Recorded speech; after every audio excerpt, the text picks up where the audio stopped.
Saludos a todos, bienvenidos a un programa más de Sesión Discontinua. Como anticipamos en el anterior programa, en este caso vamos a hablar de la saga X-Men. Y así por encima, ¿le daría una nota en su conjunto o separaría una primera trilogía y luego aparte ese reinicio que empezó con Primera Generación? ¿Cómo lo ves? ¿Por un lado una y por otro lado otra o lo metemos todo en el mismo saco? Es complicado porque es una saga muy multifacética, porque aparte de esa primera trilogía y después la etapa que vino con Primera Generación, tenemos los spin-offs con Lobezno por un lado y con Deadpool por otro. Bueno, sí, claro, hombre, claro. Sí, y sobre todo Deadpool, que prácticamente es una parodia de esa saga cinematográfica. Pero no sé, yo sí lo clasificaría en distintas etapas. Entonces, empezamos con la primera trilogía original, ¿no? Vamos a centrarnos primero en la trilogía original de Bryan Singer. Hace poco discutíamos con Rocío, que está ahí detrás de la cámara, que verdaderamente X-Men fue el origen, la punta de lanza de lo que ahora es el universo superheroico, por decirlo de alguna forma. Estaba ahí con Spider-Man, que vino un poquito más tarde, pero es verdad que en el 2000 fue X-Men. Para muchos fue una sorpresa porque era una película seria. Sí. Era seria, se tomaban muchas licencias respecto al cómic. No sé, eso a ti cómo te sentó. A mí la verdad que me sentó un poco mal, pero bueno, siempre sienta mal. Volvemos a lo de siempre. Una adaptación es una adaptación, es decir, coge el material original y por mucho que queramos, al final no deja de ser una adaptación. Pero es verdad que esta primera entrega luego tenía agujeros de guión con respecto, por ejemplo, a X-Men Orígenes, porque se salía el personaje de Dientes de Sable, que luego volvía a salir. Pero bueno, sería una tónica habitual luego de la saga. Como tenemos que resumir toda la trilogía, empieza tú rápidamente con esta trilogía. Con estas tres primeras películas. La primera película de X-Men del año 2000, como tú dices, fue un revulsivo.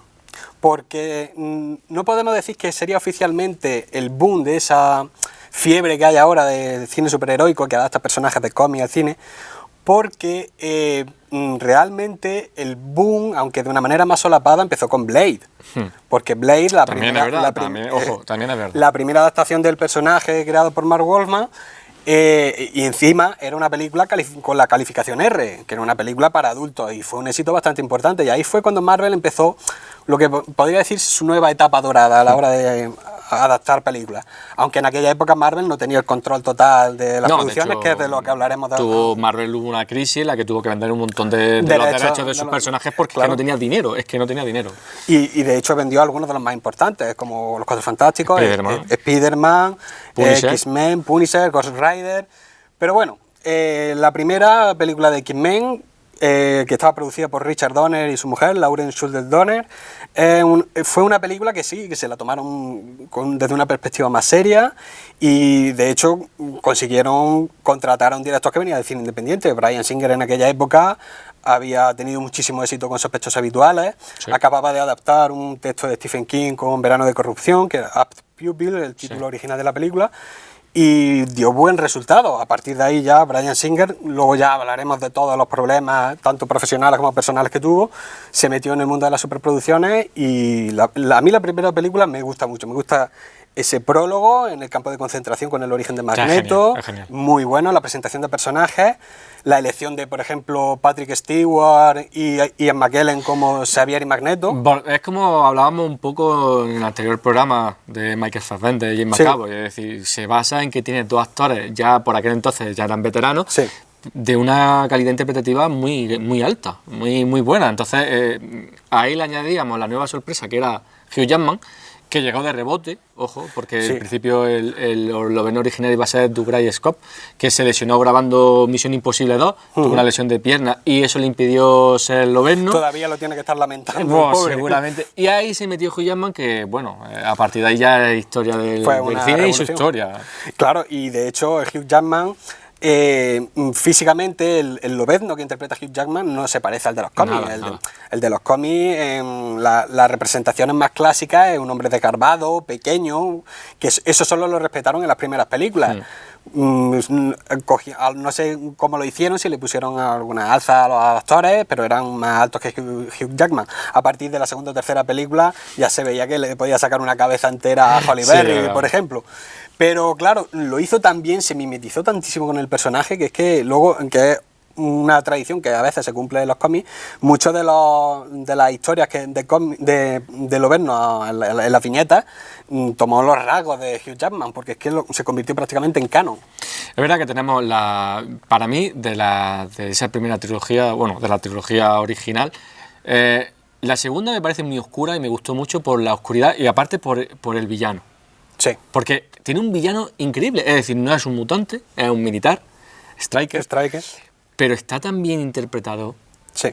Está tan bien hecho, tiene una motivación tan potente que te da igual que no haya un supervillano mutante. Claro.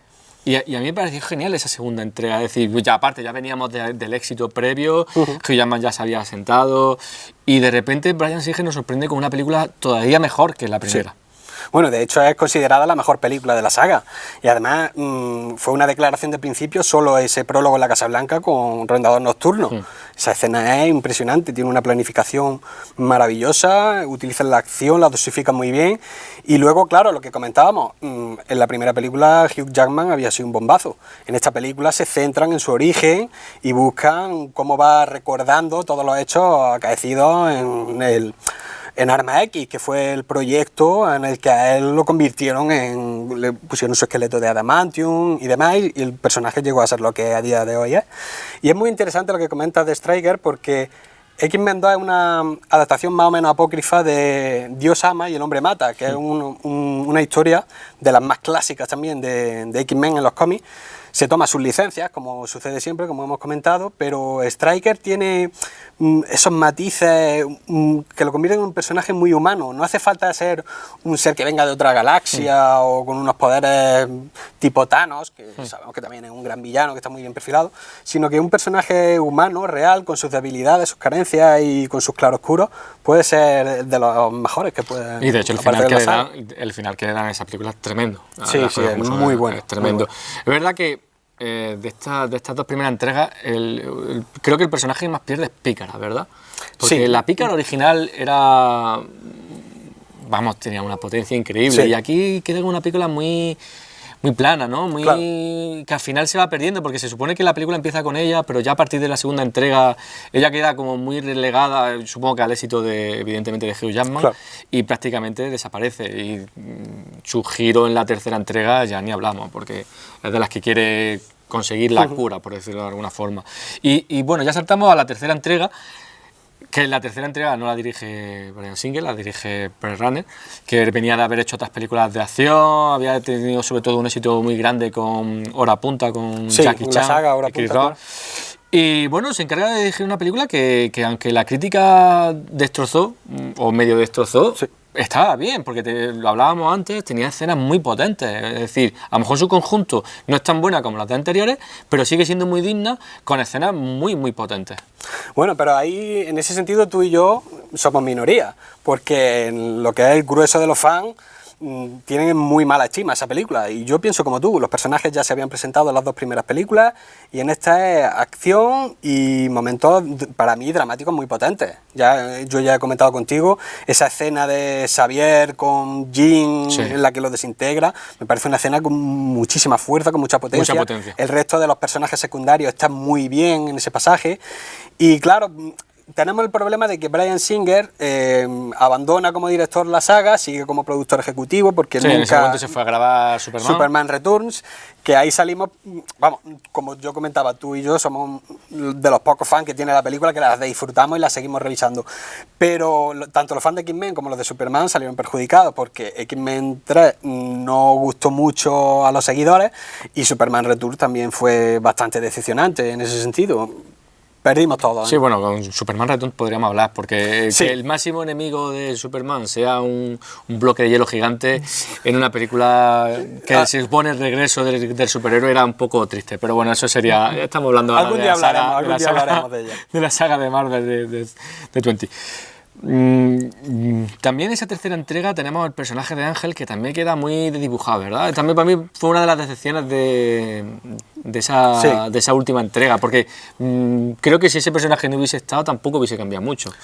Porque una de las podemos decir que es tanto una virtud como un fallo de X-Men en la decisión final, es que quieren meter tantísimos personajes como guiños a los fans de los cómics, sí, que están metidos de manera muy arbitraria. A veces no están justificados en la historia, o lo están pero muy superfluamente, y en ese sentido la película, pues sí, podemos estar de acuerdo con los que comentan las carencias que tienen a un nivel narrativo y demás, pero como comentábamos, para mí a nivel estético y por ejemplo con los personajes, Lobezno por ejemplo no tiene tantísimo protagonismo y aún así es un secundario muy potente, porque sucede como en los cómics. Desde mi punto de vista, muchas de las mejores historias de Lobezno son en las que él es un personaje que no cubre todo el centro de atención, pero es relevante como secundario. Pero claro, ese totum revolutum de tantísimos personajes pues jugaba en contra de la película. Sí, la verdad que era muchas veces lo que tú dices, queremos contentar a los fans, queremos que estén contentos con lo que están viendo y claro, no se puede, que mucho abarca. Y bueno, en principio teníamos intención de que esto fuera un especial, pero creo que vamos a dividir porque es que hay mucho que hablar de cada parte, porque incluso hasta Lobezno podría tener un programa por separado. Y Deadpool, por favor, que tenga importancia todo lo de Deadpool. Así que lo que vamos a hacer es que los vamos a parar aquí, ¿vale? Sí. Vamos a parar aquí el capítulo. Nosotros vamos a seguir grabando aquí ahora mismo porque ya estamos lanzados. Claro. Y en el siguiente bloque, en la segunda parte, hablaremos del reinicio de la saga. Así que muchas gracias por vernos. Estad atentos porque volveremos con el reinicio de X-Men. Hasta la próxima.